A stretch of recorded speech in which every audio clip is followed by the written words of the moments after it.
pedreiro não começa a construir a casa pelo teto. Ninguém chega no primeiro dia da aula de jiu-jitsu e desafia o faixa preta para lutar. Na sua primeira semana de academia, você com certeza não vai tentar fazer supino com 45 quilos de cada lado. Então por que você tenta colocar metas de estudo que não tem nada a ver com a realidade que você está vivendo? Para conseguir colocar uma meta do seu próximo passo, do próximo lugar que você quer chegar, você tem que ter noção do lugar que você está agora, senão tudo perde o sentido. E a única coisa que você vai conseguir é entrar num ciclo de decepção consigo mesmo, porque toda meta que você coloca, você não consegue alcançar. No vídeo de hoje, eu quero te dar uma luz para você fazer exatamente o oposto disso. Você conseguir criar uma meta que seja realista para a sua realidade hoje e fazer com que essas metas, na verdade, que você coloque, elas reforcem o seu comportamento, porque elas vão estar te mostrando constantemente que você está evoluindo, mesmo que você ainda não tenha alcançado a linha de chegada. E isso é extremamente importante para você conseguir se manter em movimento, porque você vê os frutos do seu esforço.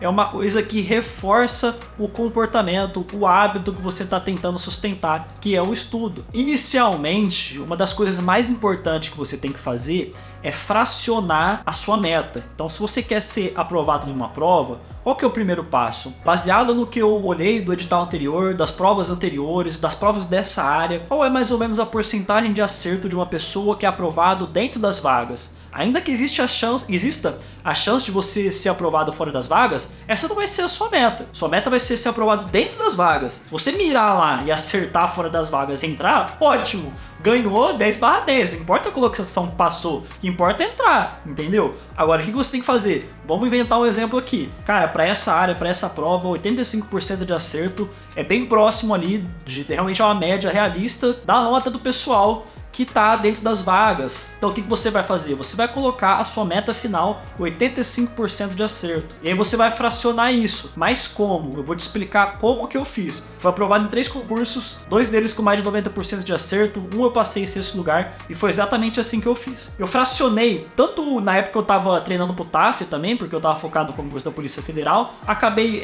migrando de área, porque esse concurso não tinha previsão na época, e aí o que eu fiz? Pro TAF, eu sabia que eu tinha que fazer, se eu não me engano, 2.400 metros em 12 minutos. Eu acho que é isso, não é muito bem. E aí o que eu fiz? Eu criei uma tabelinha, imprimi numa folha e colei na parede. E que tinha essa tabelinha, tava escrito lá, 2.400 metros em 12 minutos. Aí tipo, era a última meta. Aí embaixo, 2.400 metros em 13 minutos. Embaixo, 2.400 metros em 14 minutos. Então, tipo assim, eram escadinhas do tempo que eu conseguia fazer o que eu tinha que fazer. Porque no caso da corrida, era a questão do tempo e a distância.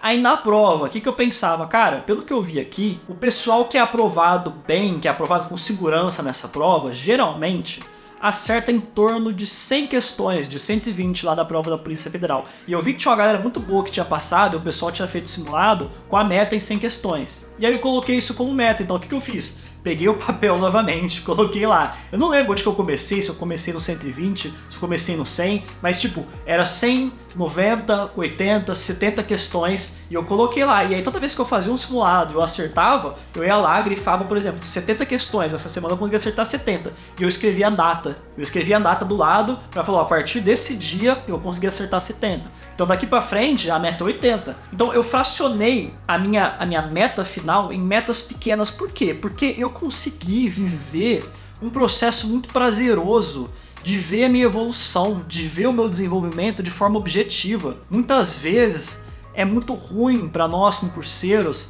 ficarmos esperando a aprovação demora, principalmente para uma prova dessa, que às vezes demora 3 anos para sair, entendeu? E se você não bate de primeira, você tem que analisar, você tem que ter essa malícia de considerar o seu psicológico, a sua saúde mental. É muito importante fracionar a sua meta, porque se você vai subir uma escada que tem 400 degraus e você está muito certo que você quer subir essa escada, é muito complicado, é muito ruim pro psicológico do ser humano, pela nossa natureza, você tentar ficar olhando lá pro último degrau, que tá quilômetros de distância de você, é doloroso, te traz uma sensação pro nosso lado animal, né, que a gente ainda tem, a gente ainda é animal, que cara, é impossível, é inalcançável, isso é nosso psicológico, nosso inconsciente, você não pode fazer isso. você tem que focar só no próximo degrau, exclusivamente no próximo degrau. Então se você acerta 70% no simulado, você não vai olhar pro 100 e vai ficar pensando, nossa, eu tô tão longe ainda, nossa, é impossível, nossa, não! Você vai olhar pro 80, é o próximo degrau, você vai focar no 80, você vai acordar pensando no 80, você vai dormir pensando no 80,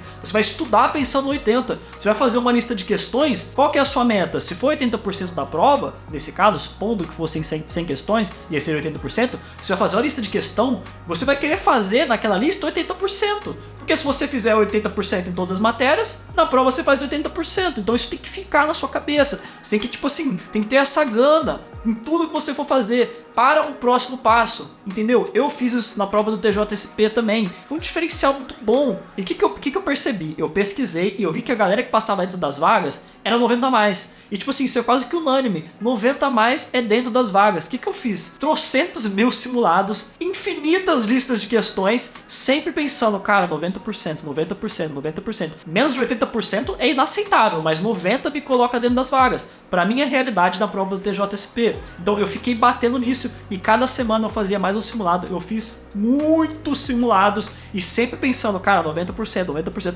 Eu corrigia o simulado, corrigia as questões que estavam erradas e eu começava, putz, essa aqui eu tinha que ter acertado porque essa matéria eu já estudei. Eu ficava batendo a cabeça e a meta era 90. Só que antes disso a meta foi 80. O primeiro simulado TJSP que eu fiz, se eu não me engano, eu acertei acho que 45, 50 questões, que foi a prova de 2021, foi a primeira que eu fiz. A parte de direito eu errei quase inteira, eu fui muito bem nas básicas, porque eu tive uma formação boa, mas a parte de direito eu errei quase tudo, porque eu ainda não estava estudando essa parte das matérias que estavam no TJSP, mas aí na próxima semana eu fiz tipo 60, aí na outra eu fiz 64, e aí tipo cada semana que eu ia passando, eu ia pegando, corrigia tudo simulado, eu via parte da questão que eu errei. Se eu errei de uma matéria que eu ainda não estudei, tá tudo bem, mas se eu já tinha estudado, eu tinha que dar um jeito de não errar mais aquilo. E aí foi subindo, em torno de 4 a 6 semanas eu já tava em tipo 86, 87. E aí depois disso a evolução foi muito rápida, porque eu já tipo solidifiquei uma base muito boa e eu tava muito bem focado e com planejamento de uma forma objetiva em cima daquilo que eu tava fazendo. Então depois que eu subi pros 90, teve um simulado, não lembro qual que foi, mas eu cheguei a fazer 98. Eu cheguei a fazer 96, eu fiz 94, 92 eu fiz várias vezes no simulado.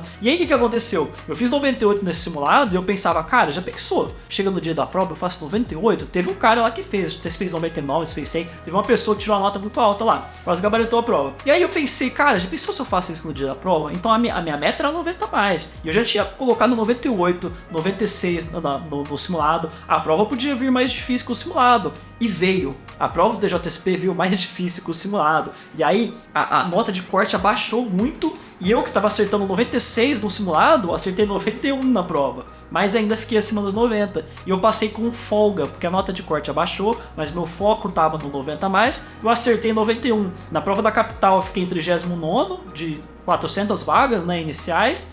E na prova da Grande São Paulo, que eram 7 vagas, eu acertei 91 de novo, fiz a mesma nota e fiquei em 6º, e eram 7 vagas. Nas duas vezes eu consegui entrar dentro das vagas, por quê? Porque eu criei metas que fossem realistas, baseado na realidade que eu estava vivendo. Eu vou te dar outro exemplo agora de meta em relação à quantidade de tempo de estudo. Lá no Instagram, muitas pessoas mandam mensagem falando que estão começando a estudar, e o discurso é quase que unânime. Todo mundo chega e fala assim, não, porque eu vou começar a fazer 3 horas por dia, 4 horas por dia, porque eu tenho esse tempo livre e vou estudar. Tem gente que já é muito disciplinado, já é muito focado, já tem uma atenção muito boa, por causa de outras coisas da vida, e a pessoa começa e ela consegue. Mas essa pessoa é exceção. Geralmente, hoje em dia, por causa da forma que a sociedade se constituiu, é muito difícil você chegar estudando e já ter foco para fazer 3, 4 horas de estudo por dia, do nada, né? E manter isso todo dia. Isso é difícil. Então assim, cara, sua primeira meta tá começando a estudar, primeiro é ser consistente, antes de tudo. É estudar 2 horas por dia, mas o seu desafio é conseguir estudar todo dia, fazer isso 4 semanas, não furar nenhum dia. Vai aparecer, nossa, hoje choveu, hoje aconteceu não sei o que, hoje caiu energia, amanhã eu estudo 2 horas a mais, ou eu diluo 1 hora amanhã, uma hora depois de amanhã, ou eu compenso no final de semana. Isso é a consistência. Vão aparecer obstáculos, mas você sempre vai se dobrar um pouquinho, vai se mover um pouquinho para fazer uma adaptação e sempre conseguir atingir aquilo que você mesmo decidiu que você queria. Então você conquista a consistência, você conquista a capacidade de conseguir se concentrar por 2 horas, de conseguir memorizar o que você estudou nessas 2 horas. Depois você vai pensar em estudar 3. Não é sentar aqui na cadeira do computador, ficar 2 horas lendo e amanhã você fala, não, consegui ficar 2 horas, amanhã eu fico 3. Aí chega na sexta-feira, você tá morto, você começa a segunda-feira ferrado, desanimado, desmotivado, entendeu? Então tem que ser uma evolução gradual. Você tem que ter uma segurança em cima daquilo que você tá fazendo, de forma consistente, você tem que confiar, ter essa margem de segurança mesmo em cima do que você faz, em cima do seu estudo, e aí você gradualmente começa a aumentar. E é muito normal acontecer de, tipo assim, você tá estudando 3 horas por dia, aí você fala, cara, hoje eu estou me sentindo bem, vou estudar 1 hora a mais. E aí você estuda, dá tudo certo. No outro dia, quando você vai começar a estudar, você fala, cara, tô achando minha cabeça meio cansada. E é normal, isso vai acontecer. Mas é assim mesmo, você tem que tentar empurrar o seu limite. Só que você tem que ter consciência da situação que você se encontra. Porque senão, você vai ficar muito frustrado. Você começa a estudar, quero 4 horas por dia, estudo 2 dias, tô morto, extremamente cansado, com a cabeça fervendo, porque ela não tá acostumada a fazer isso. Aí você desanima, aí você fala, estudar não é pra mim. Eu já tentei começar a estudar pra concurso 3 vezes, não deu certo. Não, cara. Começa gradualmente, assim como qualquer coisa. Se você começasse a andar de skate amanhã, você não ia pegar seu skate, subir na rampa mais alta e querer descer. Você não ia fazer isso, né? Você concorda comigo? Imagina você olhando pra baixo, aquele negócio alto pra caramba, você não ia descer, porque você sabe que você não tem habilidade para aquilo. O seu corpo também vai saber, ele não vai deixar você descer, só você se tacar dali, entendeu? É a mesma coisa com o estudo. Fraciona a sua meta de estudo em várias metas pequenininhas que façam sentido para sua realidade, para sua prova, para o seu concurso, para o seu edital, e coloca no ponto final a nota que você precisa para ser aprovado dentro das vagas. Uma estimativa, óbvio, mas foca no próximo passo. Tanto na sua habilidade de estudar, nessa questão que eu falei das horas de estudo, quanto na sua meta de acertos, quanto que você tem que acertar naquela matéria. É assim que você tem que criar a meta, porque cada vez que você bate a sua meta, cara, te dá uma sensação de felicidade. E eu posso falar porque eu vivi isso várias vezes, tanto na corrida quanto nos estudos. Foram muitas vezes que eu tava lá correndo e eu pensava, cara, se eu conseguir finalizar 30 segundos mais rápido agora, pelo jeito que tá minha corrida agora, eu vou conseguir, então eu vou fazer mais força e vou bater o recorde. E aí com essa meta, a meta tava na cabeça, não era o tempo da prova que eu tinha que fazer, era a meta dessa semana. E eu ia lá, me matava e eu conseguia fazer os 30 segundos. Nossa! Cara, tava um rush assim de felicidade, uma sensação muito boa, era uma conquista. E eu quero que você sinta isso, porque é sentindo isso que você vai conseguir reforçar o seu comportamento. Isso vai ser muito bom pra você. Isso alimenta a sua consistência, a sua vontade de continuar, a sua motivação. Faça isso nos seus estudos, mas também faça isso em todas as áreas da sua vida que isso for possível. Comece a estudar, coloque essas metas e eu te garanto, cara, toda semana que você bater um pouquinho da sua meta, daquela meta que você colocou, que é o próximo passo, eu tenho certeza que você vai se sentir muito feliz, porque você vai ter uma prova concreta da sua evolução. E se você está evoluindo, você está fazendo alguma coisa certa. Se você não estiver evoluindo, você ainda tem a oportunidade de ter uma prova concreta, um feedback, para você saber que você precisa reajustar alguma coisa. Então, isso é realmente muito bom, aprender a fazer as metas desse jeito. Eu espero que eu tenha conseguido te ajudar com essas ideias. Comenta aqui o que você achou, compartilha comigo a sua história, o que você pensa sobre isso. Se você é concurseiro e não é inscrito no canal, não deixe de se inscrever. Muito obrigado por ter ficado comigo até aqui e um forte abraço.